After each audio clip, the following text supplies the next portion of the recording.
Hi, and welcome to The Citrus Mind, the podcast for creative thinkers, the oddballs, the strange ones, the weird ones, and those people that think just a little bit differently. On this episode, we welcome Debbie Estwick. She is a bicultural Caribbean designer and brand strategist. She's a former university educator, presenter, founder, and a published academic author. She has worked with businesses, projects, and nonprofits throughout the Caribbean, the USA, Canada, UK, and the EU. She currently holds a Master of Arts with distinction in Design and Branding Strategy from Brunel University in the UK. And currently, she works within corporate communications at the Barbados Investment and Development Corporation. Hi, Debbie. How are you doing? Hello, how are you? I'm good, thank you. I'm pretty all right. How's the lockdown been treating you? Not bad. This is going to sound terrible. I have been enjoying it. I started composting, I started gardening. I have a plant growing that's either cucumbers or watermelons. I really don't know. I thought it was cucumbers, but then somebody was like, it's watermelons.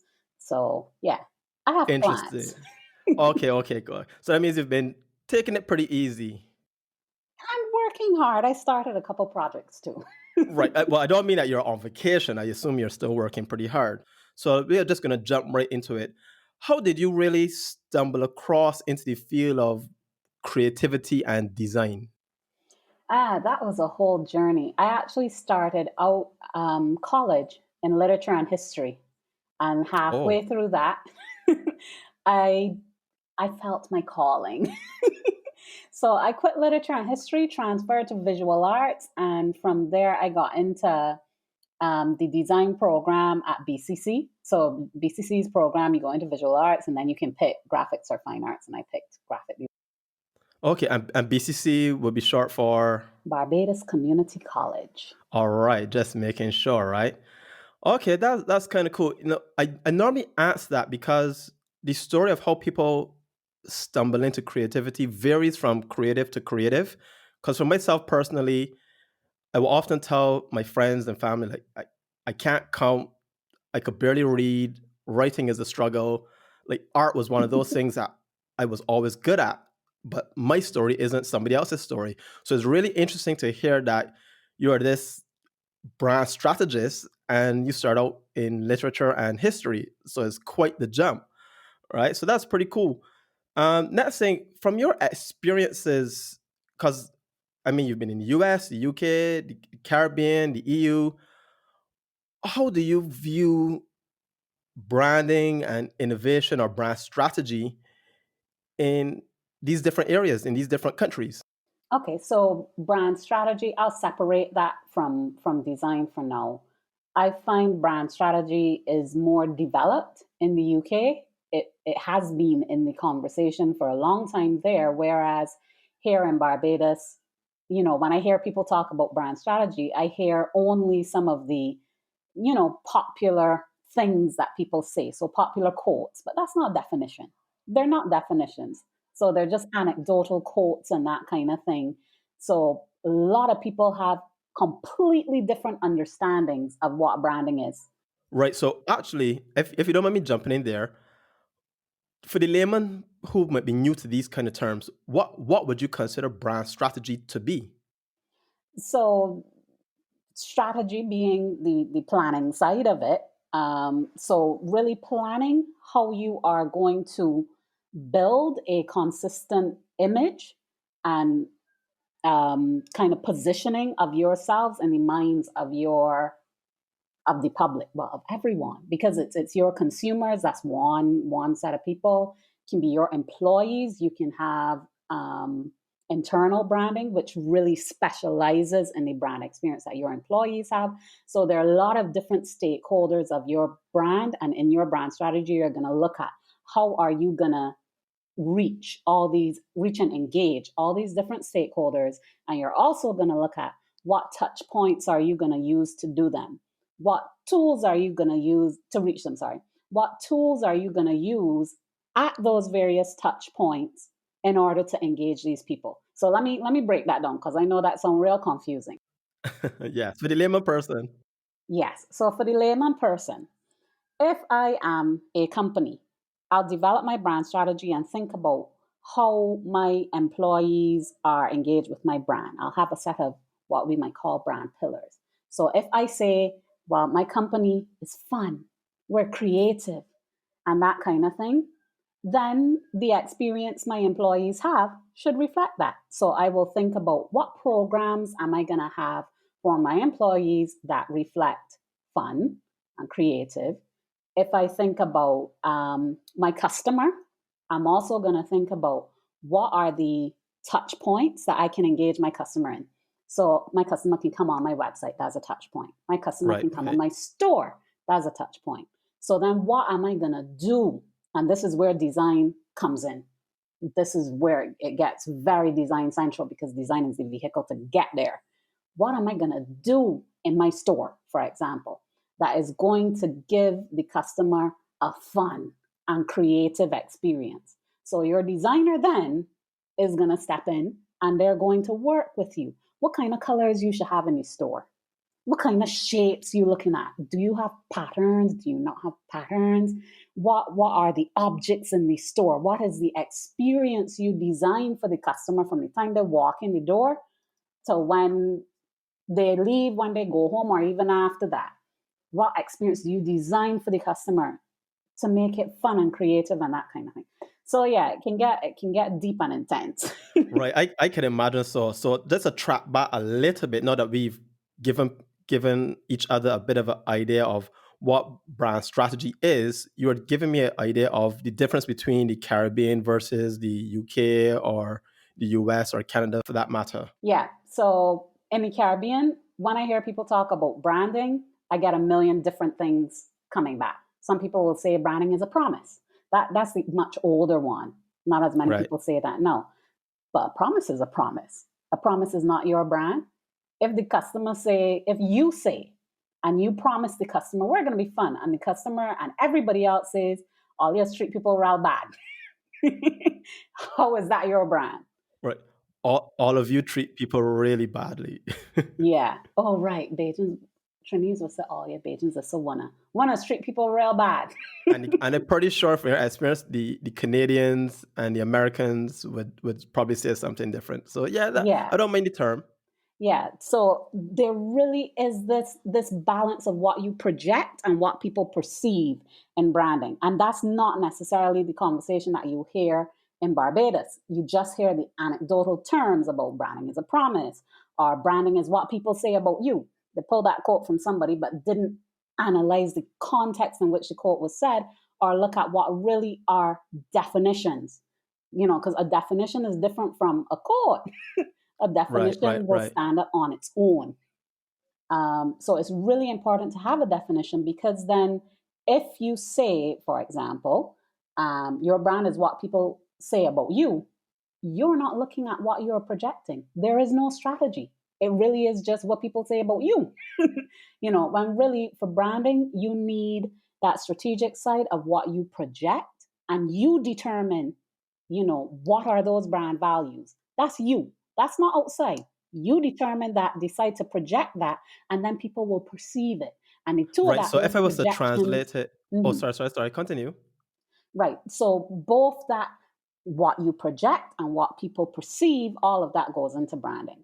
Right. So if I was to translate it then for Hmm. myself, think of it as like the clothes I put on. Yeah. Now, I make it my business to be very mindful of what clothes I wear because I want to look a particular way, Yeah. whether it's a t-shirt or a jacket or jeans or a suit. And based on my uniform or my clothing, then people will look at me and be like, ah, you look like this kind of person or this kind of profession. So it's a two-part thing where my purpose, my purposeful decision in what I wear assists not just myself, but the person who is viewing at me. Something like that. Yeah. Yeah, we Right. could say that. So, and that has to do with the practice of branding. So, the practice of branding has to do with that whole what you put out there and what they see. If you're looking for a definition, though, Interbrand has a very good definition, a little long, so you can check that out on your own. But they actually have a definition, which is different from just a quote, a quote, a quote, a quote, a quote. Okay, that's interesting. So basically, we're saying that in comparison to, like, say, a country like Barbados, the UK and the US and Canada, they understand this concept of branding and the strategy behind it a Yes, a lot lot better. better Not say to understanding a lot better, but they're more advanced in the implication of it. in the implications and the practice because they have the academic backing for it, which includes the research, which includes the case studies and business, where you can see how did branding work, how was it applied. That kind of documentation and checking back in the Caribbean isn't as common. Some companies might do it, but all don't. So, for example, if you work as a professional in something like marketing communications, you might talk about being a branding specialist. But do you have case studies? Right. What are you using to back up your claims?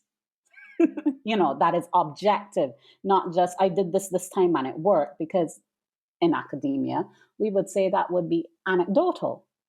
If you do it once and you feel a way, or you say something about it, or somebody says something about it, that doesn't prove any validity to what was done. You have to have a pattern of it being effective when you do that. Over a period of time. It's kind of interesting because you mentioned not just a backing in terms of case studies, but it almost like you were hinting at education systems in general. Now, I'm not going to get into the education system within the Caribbean and Barbados in particularly. Yeah, that's another podcast. Yeah, that might probably be another episode.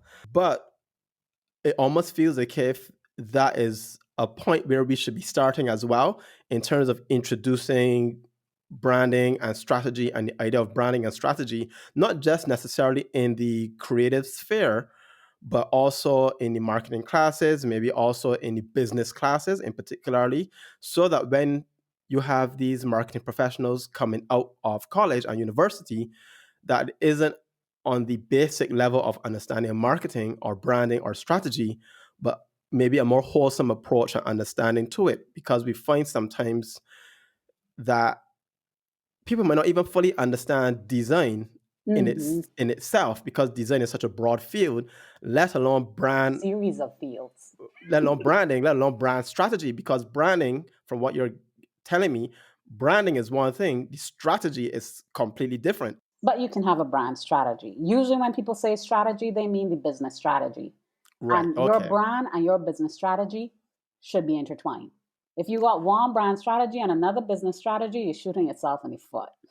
Okay. Okay. Fair enough. Fair enough. So it's interesting. So then, how do we go about that in the Caribbean or in Barbados in particularly? Because we're currently based in Barbados, so we might be that might be the first thing that comes to mind. How do we go about these concerns? Are our concerns of design and branding and strategy so deeply intertwined with our culture that it might prove difficult to start the education process and put things on the right track? Yeah. So, I mean, we have to define the we, as in which we. Do we mean the individual, as in the individual brand practitioner or marketing communications person? Do we mean the agency? So, I'll just try to do it generally.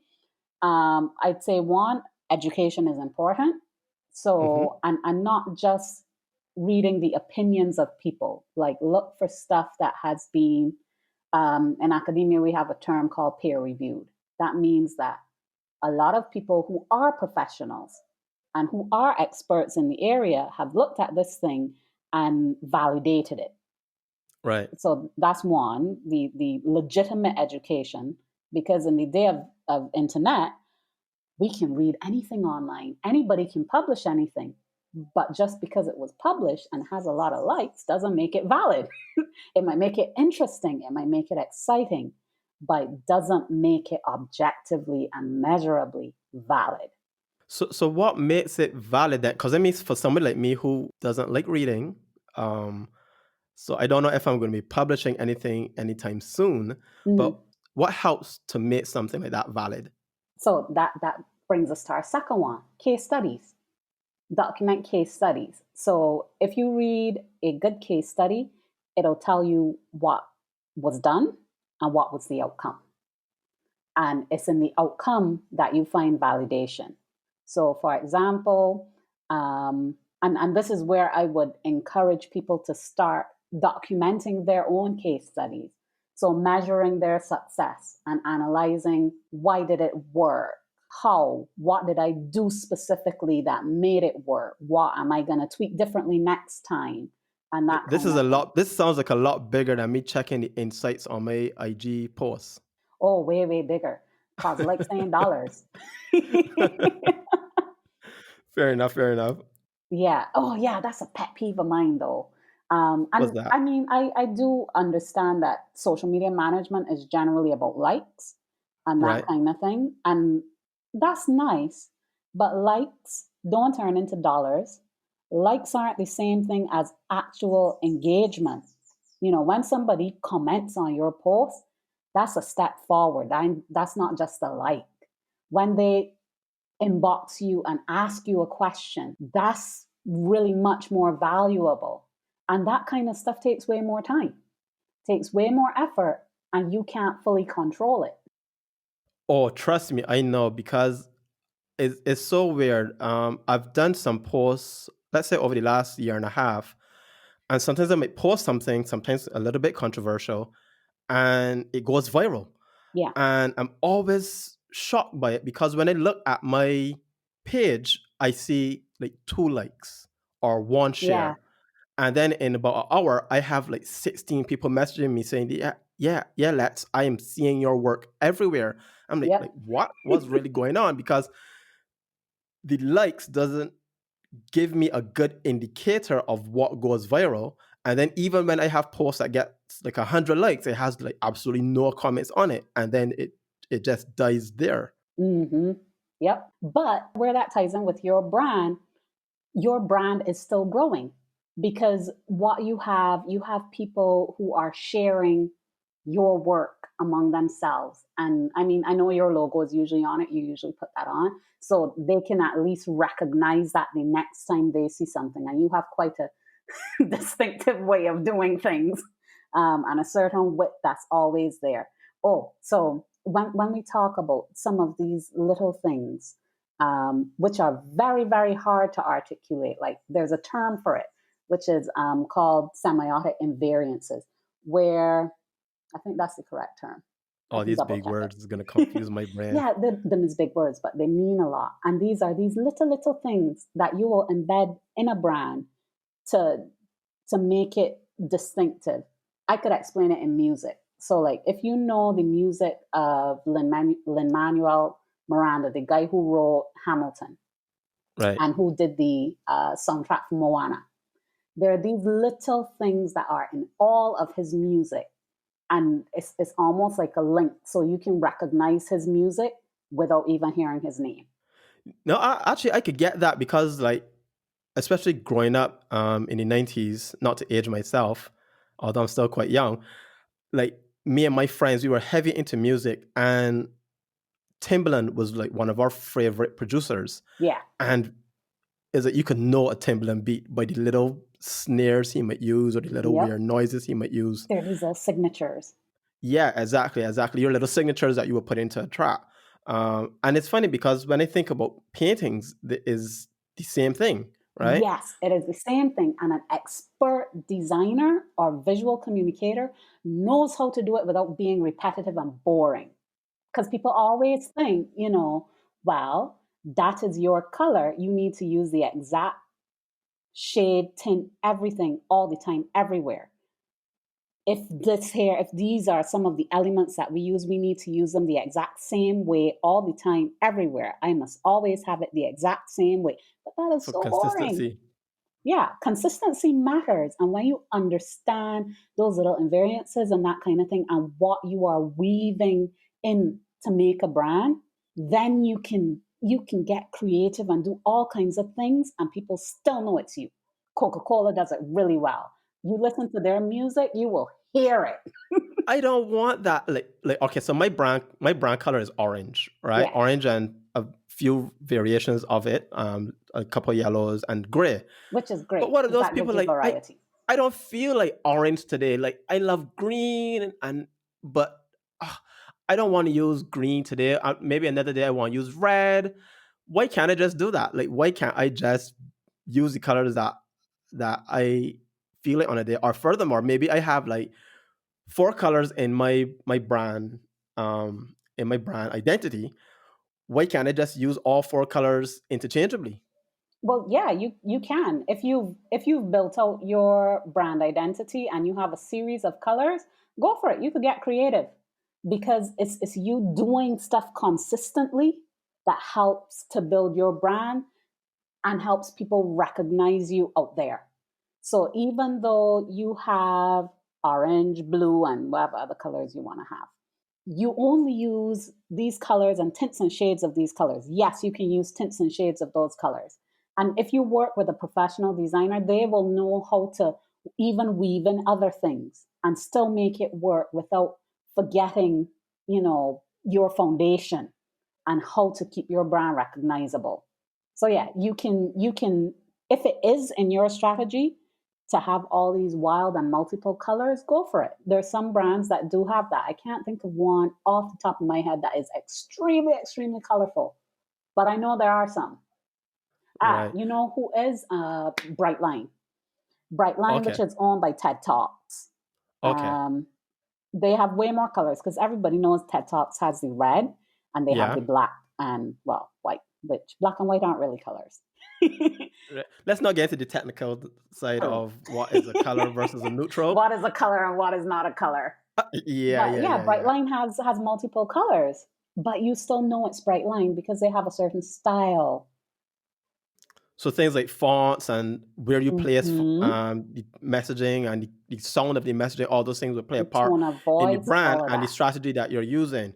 It's kind of interesting because we've been talking for a little bit and we almost kind of hinted at something that I was curious about, which is what would be good practices if you're looking to build proper brand and proper brand strategy. And we just kind of touched on it. And it's so interesting because I guess sometimes we are so busy trying to make money or pull in customers that people don't stop to think, okay, what is it that I'm trying to project? And what are the Hmm. good things that we are actually doing? Let's make that repetitive. Like, let's keep doing it. Like, that's our secret sauce. Yeah. And the only way you could get a secret sauce, like to go back to what you were saying earlier, is like having a recipe. And when you Yep. have a recipe, you have to break it down. It's like, okay, you need 2 parts water, 1 part flour, 1 part sugar, 1 part chocolate, and a little bit of eggs, or 2 eggs, not a little bit, 2 eggs. You have to make it precise so that you know that each time you do it, you get the same outcome. And I guess that will help with the consistency. But I guess, isn't that difficult for creatives because we are so spur in the moment sometimes Hmm. and our brains could get very scattered? How do we deal with the boredom of consistency? And then what are some good practices that not just creatives but the business side of things should adopt, and how should we adopt them? Okay. So yeah, because I'm a creative too. I'm a designer. So I don't like the boring thing. And the repetition is not for me. So there are ways that you can go about making sure you have consistency. And that comes down to your brand pillars. You're not having a bundle of brand pillars. You might have just four. But these are the things that guide your business and your brand.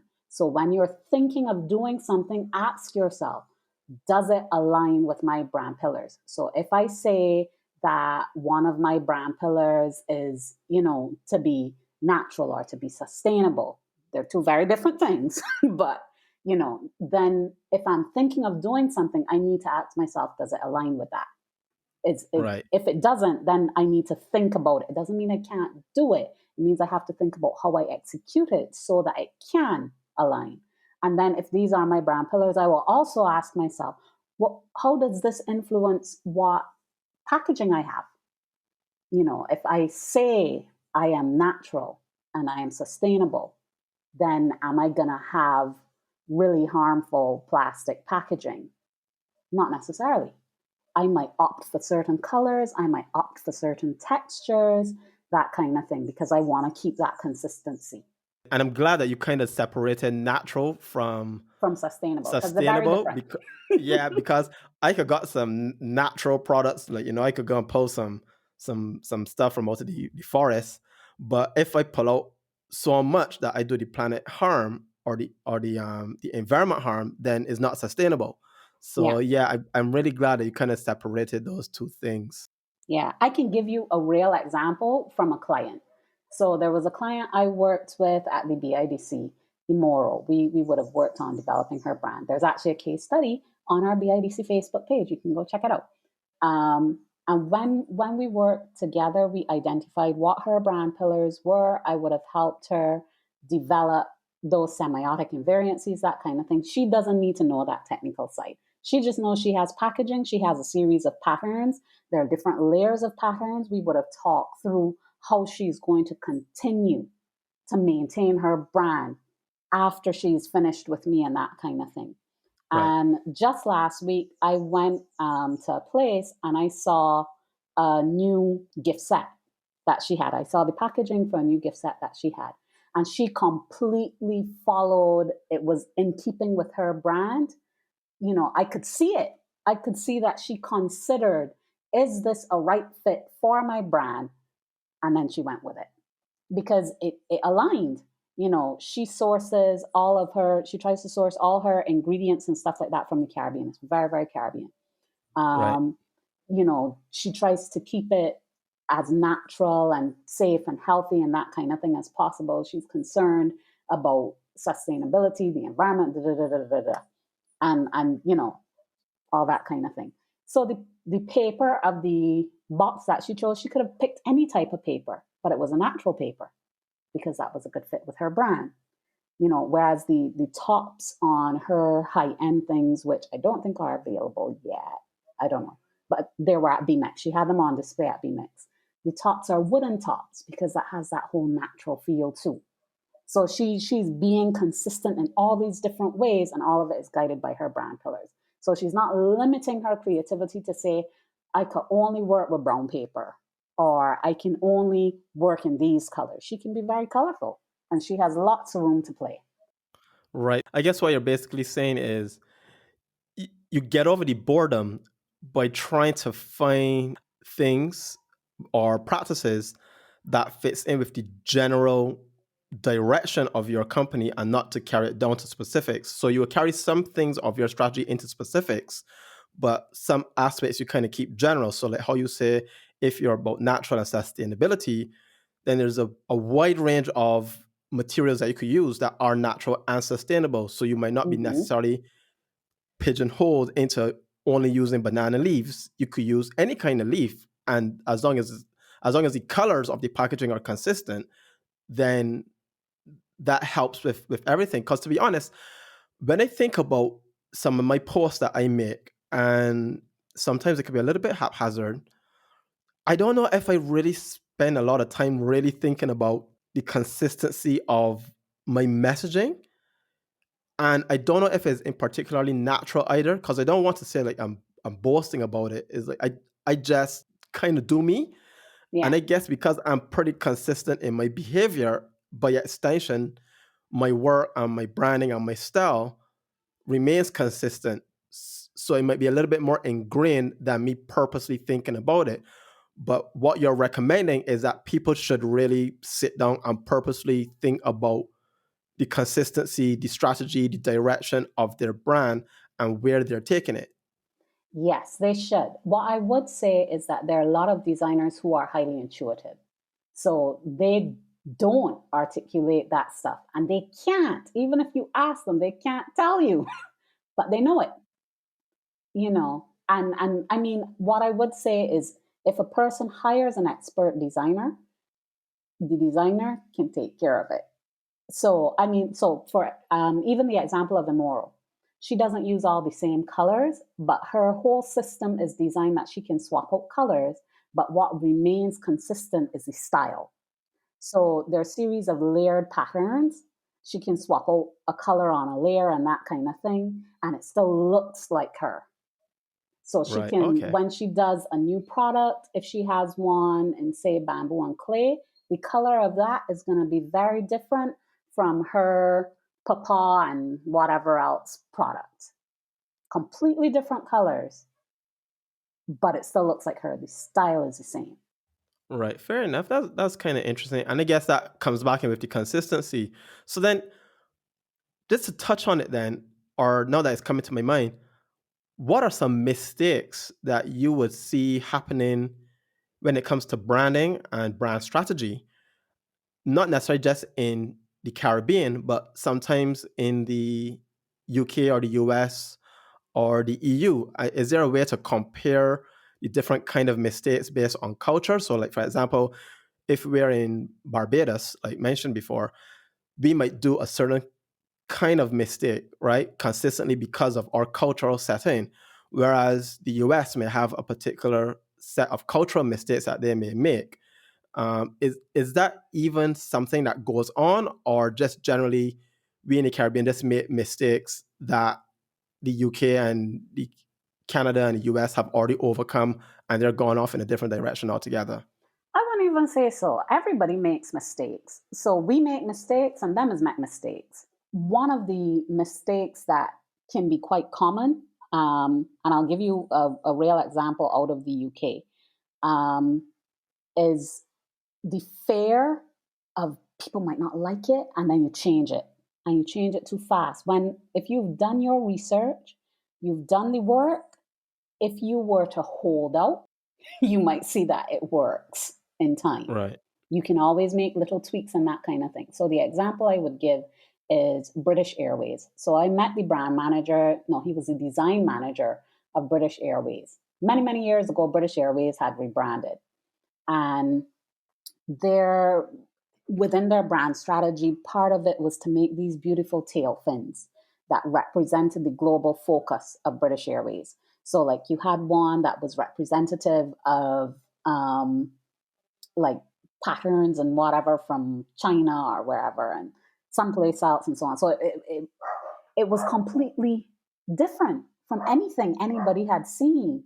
And British Airways was the only person, well, the only company, because they're not a person, the only company that was there. But it was so different, it created issues socially where people got vexed, proper vexed. How could you have that pattern on our tail fin? That is not British. When they didn't understand the strategy, the business strategy that British Airways was pursuing. A bit of a bit of protection for your people getting a little bit protective about their brand, their home brand. Yeah, where so British Airways, it had been going okay, but I think it was Margaret Thatcher. She put her handkerchief on one of the things, and that was the end of it. They pulled the plug, and it was kind Margaret, of sad.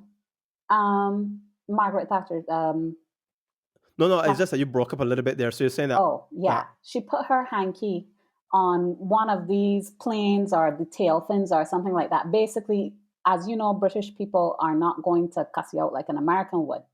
right, But if they do or a something like Caribbean that, or a person, Caribbean person, because we a lot more blunt, but something like that, that sends a massive message all by itself. And that was the end of it. From then, they started to pull the plug on that. And it was kind of sad because it was very, very progressive for an airline to do at the time. Nobody was being that inclusive of other cultures, and embracing this global perspective and putting value on all people, whether they were of European ethnicity or not.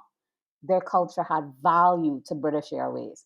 And it was beautiful, but it got crushed. right? And I guess you fast forward now to 2020, and every company is about being global and being all inclusive and Hmm. representing as many people as possible.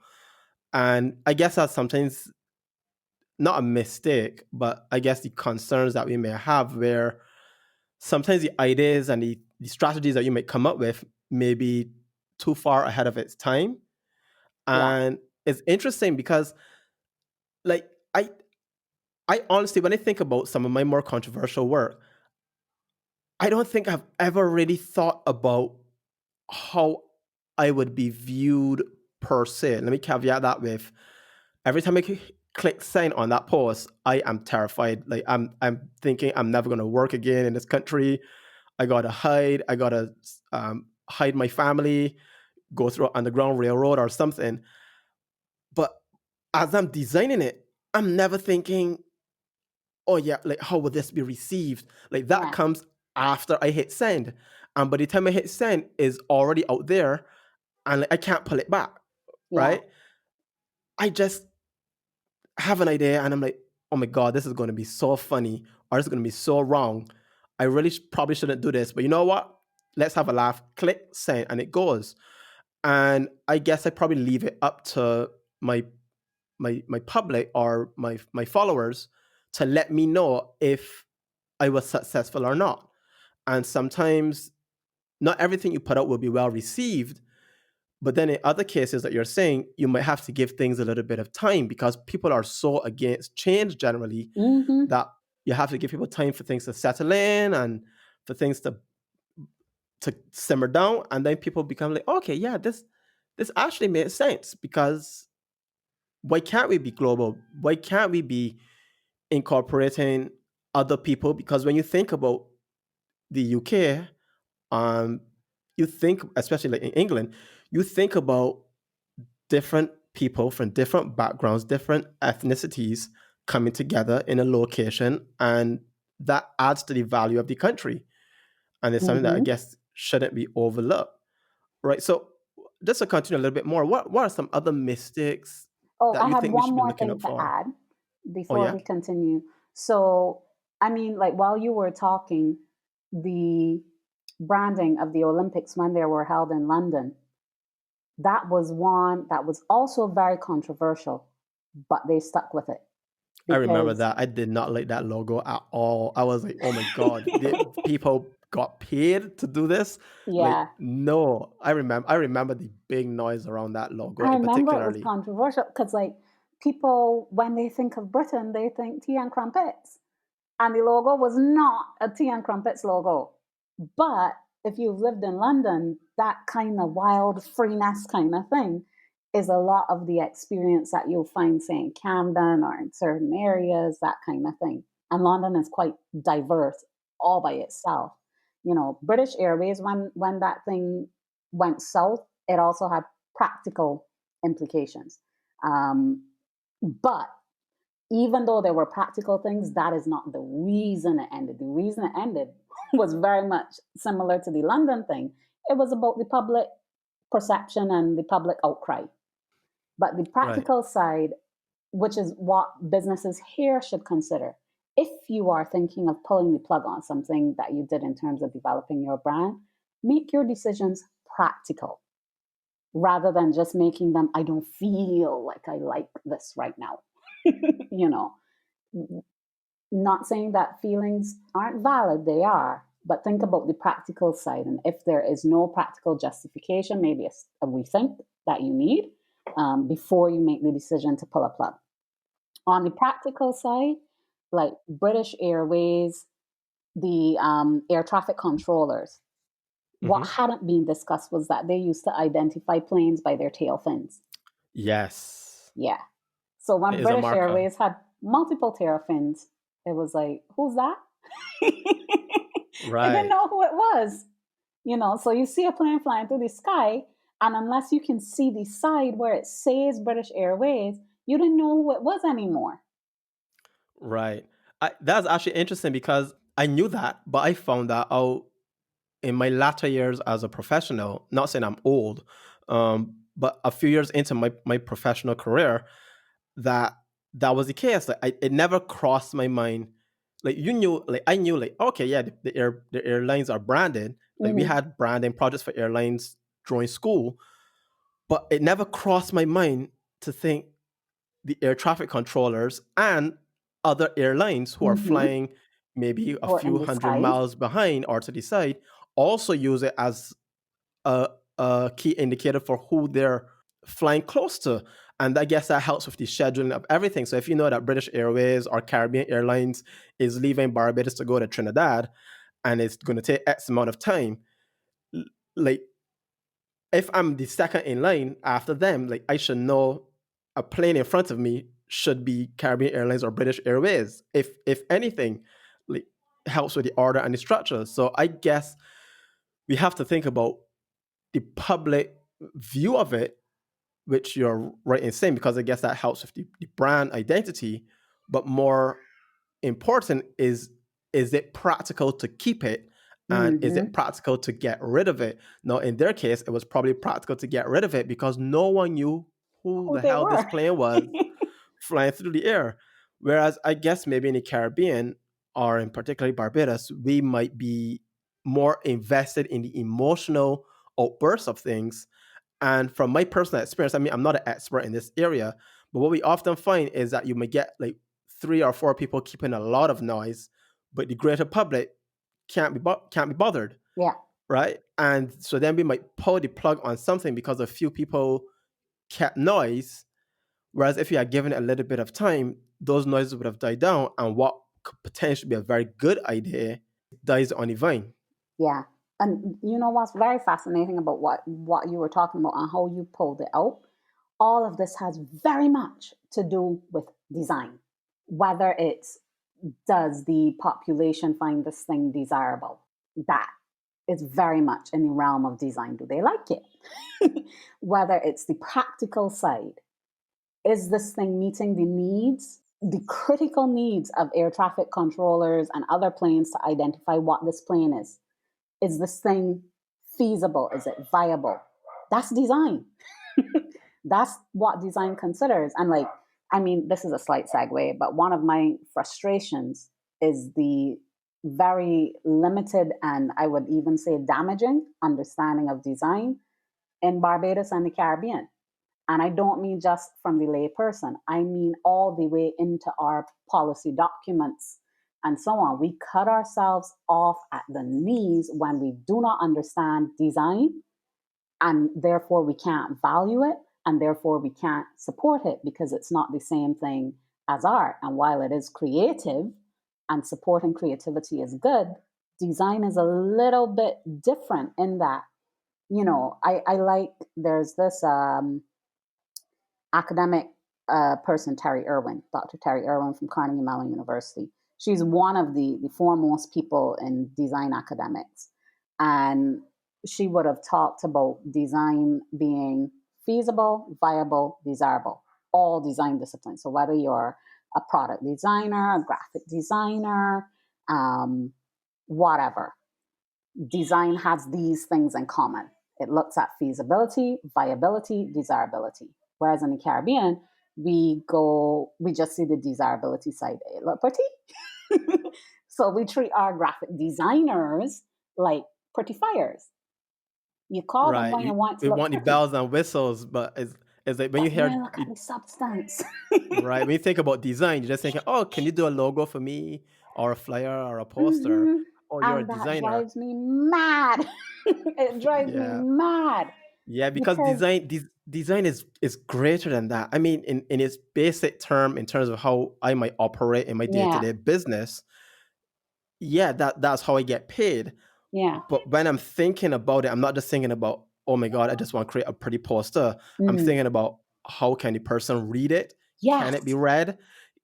Where is it going to go? How big, which tells me how big the font should be, and Hmm. all these kind of things. And then if I have a black background, then would it work for a building that isn't lit well? So that Hmm. it's nighttime and then that black background just disappears and you can't see anything. So all these things help me make an informed decision in terms of what I'm going to go about in my design. Hmm. And based on our conversation, that has absolutely nothing to do with the Whether it looks pretty or strategy not. and the business side of it behind all of this. Because what you're saying is, or at least what I'm gathering from what you're saying, the design side of it ties into the brand strategy and the overall strategy of the company. And if in the Caribbean we're only looking at how pretty the logo is and how pretty the flyer is, we are never going to fully maximize the value of design, let alone the strategy of it. Yeah. And like when you take it even bigger than just design's involvement in branding, because design can work in branding and we know it's valuable there. And that's usually you'll find even whether it's Barbados, Trinidad, whatever, where designers are often hired in the Caribbean is in advertising agencies, PR agencies, communications agencies, marketing agencies. That's usually where designers, like graphic designers, will find a job. Fashion has its own type of thing, and they always kind of have. Architecture has its own type of thing because those are also design disciplines. Fashion is a design discipline. Architecture is also a design discipline. They also have their own type of thing. But when it comes to some of these other fields of design, like product design, industrial design, user experience design, they don't really have a home and they don't really have support. So while you're looking at um, misunderstanding design when it comes to branding, marketing, communications, and that kind of thing, and all of those are valid, there's an even greater loss when we misunderstand design and all the varying disciplines of design on a whole. So, like, for example, there are a lot of benefits of design that we could have if we understood it and valued it. So, if we look at an area like product design, which it'll make useful things. So, you can have utilitarian design, which basically just means it's a useful thing. A lot of the things we are importing, we wouldn't need to import if we were to focus on developing industries that valued product design and produce some of the products that we needed. But that's complicated because you need support for that. It really isn't a one person thing. So we need to get some business leaders and political leaders on this show so that we can have a discussion with them to let them know, like, this is where you should really be taking your attention and, more importantly, your financial backing to really improve these areas, because it could be a financial benefit to not just yourself but the country at large. Yeah. So there are economic benefits to valuing design. There are also repercussions to not valuing it, which That is there's where we are also, right now, or to misunderstanding it. So sorry, I didn't mhm, hear that part. You say that there's benefits to to valuing val- it in terms right? of social and economic benefits that we can experience if we value design. So like this was the focus of a research paper I wrote that was published by the Design Research Society, which is an international body. Um, but what I can tell you and where we can see the evidence of it here is when we do not value design and we do not understand it. And that's where the difficulty is. So, like when you read cultural policy papers, because design is most closely, it's not specifically, but it is most closely alluded to in cultural policy in both Barbados and Trinidad policy papers. Because when I wrote that paper back then, I would have had to go through all these papers and that kind of thing. And the difficulty with that is design is usually lumped in with art. And yes, there are a lot of designers who will blur the lines, but that also limits design to purely, it look pretty, I like it or not, which ignores the other sides of design.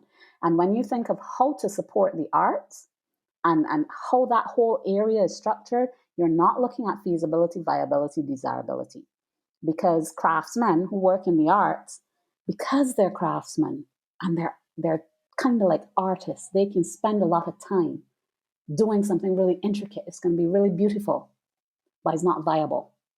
In that the amount of time they have to invest in doing that is not something that's scalable, that's Right. practical to produce and that kind of thing. Whereas industrial design will look at, is it viable? Is it practical to produce this thing? Is it going to make economic sense for me to produce this thing? Is the price point going to be one that the market will pay for? But craftsmanship is different, and how you support craftsmanship is very, very different. So, craftsmen are one thing, artists are another. Artists, generally, for the arts to survive, you need a wealthy upper class to support them. You can have arts that will happen, so very often in poor communities and that kind of thing, they will be very artistic, they will express themselves, but are they making money from it? Right, right. Not Which is the necessarily. key thing too. Are you making money? Or are you going to be another starving artist? Exactly. I And really don't like that you term, see to be honest. where, yeah. I mean, you don't have to be a starving artist, but to not be a starving artist, that's where you need things like residencies, depending on somebody who has the means giving towards that kind of thing. You need patrons of the arts. You're back with the same bourgeois class and upper class and that kind of thing to be a patron of the art. You need persons who will purchase the art. And it's Right. going to be expensive, but you know why it's expensive? Because they put in time. They put in so much time. So with arts, you are dependent on an upper class to support them for it to thrive. So when you try to support design like that, you cut it off at the knees, because design can't be dependent on an upper class, because then we end up with products being created from Barbados, or whatever being created from Barbados, that is also dependent on an upper class, because we haven't valued design. So we haven't looked at, can it be utilitarian? Can we meet our needs? We're not looking at that and supporting that. We still have it not mentioned in cultural policy or in industrial policy and that kind of thing, or just kind of being absent. So we're going to end up with things that require someone who has money to pay for it, a lot of money, which isn't the majority of us. Right. We're going to end up with things that are supposed to appeal to a foreigner, a tourist who got the money and they come in. And not all But of we them might even don't, have the money in the first place, to not be all of them honest. have the money. But do we understand what they're looking for? Because then that's market research. So you have someone creating something for somebody else that they're completely disconnected from, you know. So whereas the tourist has a certain expectation of something to be designed a certain way, when they get here, they don't necessarily always find that. You do find it sometimes, but I'm not talking about the odd individual who has gotten there. I mean, how we support it fully. So yeah, so like there are a lot of economic and social repercussions and that kind of thing from not valuing design. Okay. All right. So that's actually very interesting because I guess people just think of design in a limited capacity, and the wider range can go so much towards the benefits of the country, not just financially, but culturally as well. I know Hmm. we've been running a little long right now, so I'm just going to try to close up with this last question. And it's not to put you on the spot or anything, but do you feel that we in the Caribbean have been making good enough strides towards getting branding and brand strategy to a point where you will feel comfortable in saying, yes, we are doing this correctly? Do you see us doing that? Do you see us making these strides towards that? And how long do you think, not like to put a timeline on it, but do you think it's something that we could achieve within the near future?